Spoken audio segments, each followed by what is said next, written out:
Allez, let's go, on y va. J'ai pas de couteau. Bon, alors à tout de suite.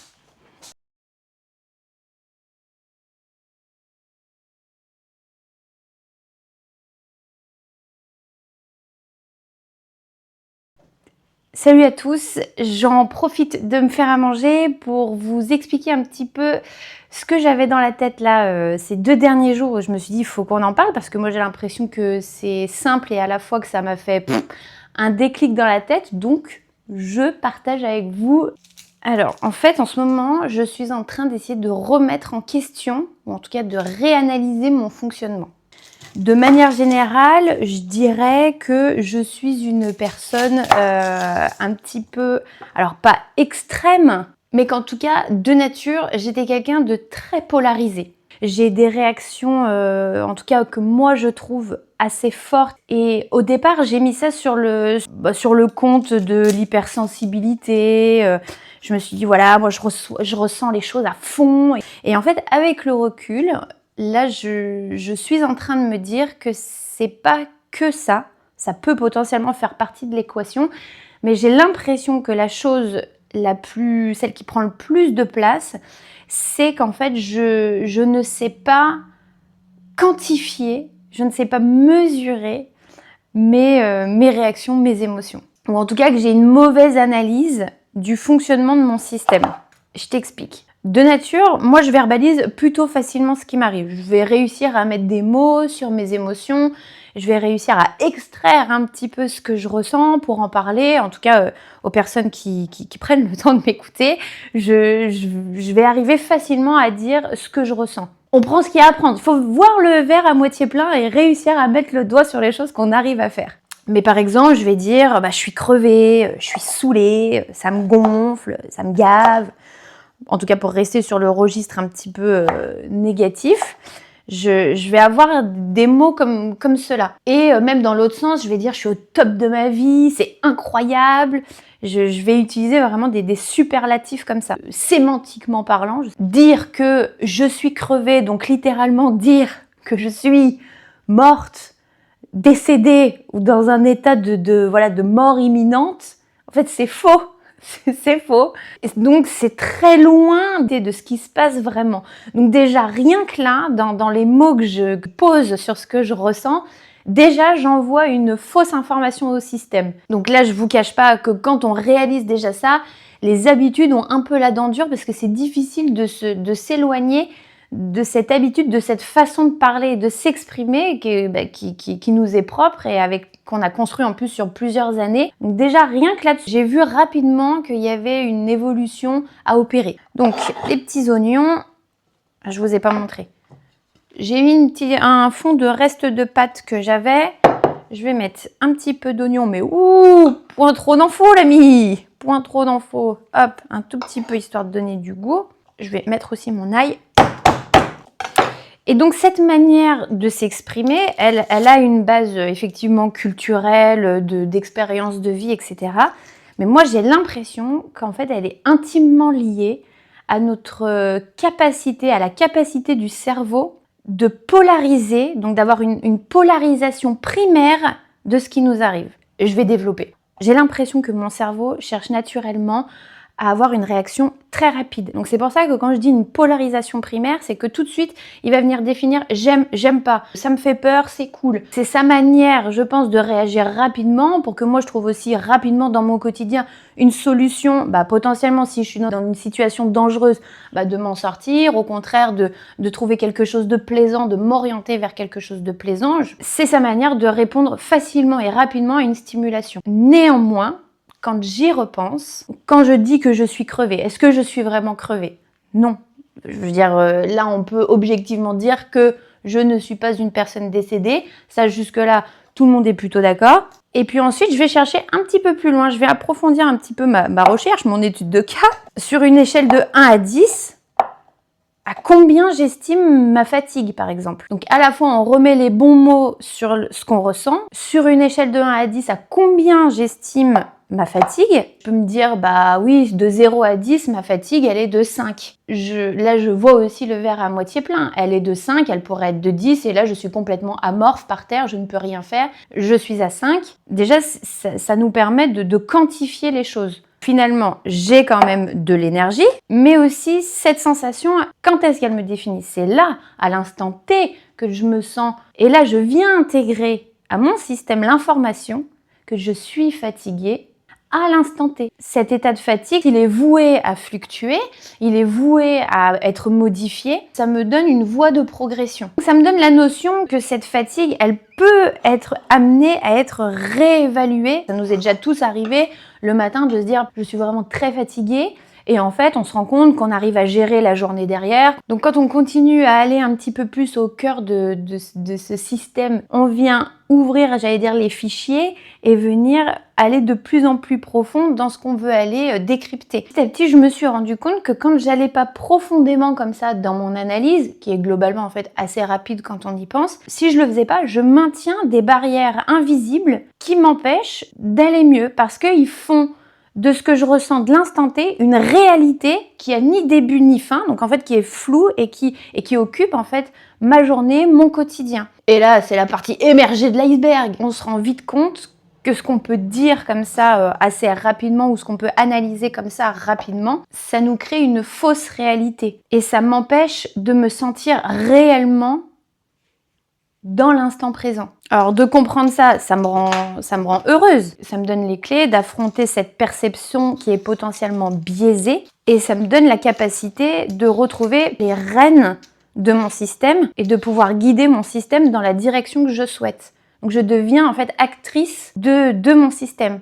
Je réponds pas uniquement aux stimulations qui m'arrivent par des sentiments, je viens du quantifier ces réactions pour en faire quelque chose. On en revient à ce que certains pourraient dire dans certaines pratiques de yoga, de devenir maître de soi, pouvoir justement avoir la conscience de nos actes, définir, clarifier une situation, détailler un état mental, ça nous donne le pouvoir. Le pouvoir de mesurer notre progression et même, je dirais, d'invalider certaines pensées intrusives. Et même ce fameux syndrome de l'imposteur. En fait, c'est un état d'analyse et de constatation qui nous permet de cibler une situation en pleine conscience de trouver une solution. Alors, je dis pas, c'est plus facile à dire qu'à faire parce que quand on est dans le quotidien, on se rend bien compte que nos émotions, parfois, prennent le dessus. Si tu remarques bien, les moments où vraiment ça reprend le dessus, où cet état primaire, en fait, vient te chercher très rapidement, c'est les moments où, par exemple, t'as pas très bien dormi, pas très bien mangé, où t'as pas pris le temps de te reconnecter à toi. Et ça, il n'y a pas besoin de faire des heures et des heures de yoga pour le faire, parce que déjà, en fait, en 5 minutes de respiration, mais 5 minutes, même, je pense que c'est même trop, j'allais dire même en quelques respirations, tu peux vite revenir à ton socle initial et venir juste le temps de prendre, voilà, d'analyser le plan, d'analyser ce qui se passe, et de se dire mais comment je réagis à ce qui m'arrive là? Est-ce que je suis dans la réaction un peu extrême? Voilà, ça j'ai une petite habitude là-dessus. Et quelle est la vraie réaction que je devrais avoir par rapport à ça? Rien qu'en voiture par exemple, quand on réagit et qu'on en vient pratiquement à insulter quelqu'un qui dans la rue, en fait jamais on se permettrait de faire ça. C'est parce qu'on vient répondre instinctivement, primitivement en fait à une stimulation extérieure. Et c'est vrai que depuis que je me suis rendu compte de ça, en fait, je prends conscience que ma manière parfois de réagir fait partie de ma fatigue. C'est-à-dire que j'utilise tellement des mots forts, des réactions fortes à ce qui se passe, je fatigue mon système nerveux. Et je l'empêche même de trouver des solutions. Alors, je ne vais pas dire que je m'auto-sabote, mais en tout cas, ça fait partie de ce qu'on appelle ce brouillard où on ne peut pas prendre une décision en tout état de cause parce qu'on n'a pas fait, j'allais dire, le ménage de nos pensées, le ménage de nos émotions pour venir chercher la réaction la plus juste qu'on devrait avoir à une situation. Donc, je ne sais pas ce que tu en penses, si ça te parle, ce que je te dis, si tu as l'impression de vivre potentiellement un petit peu la même chose.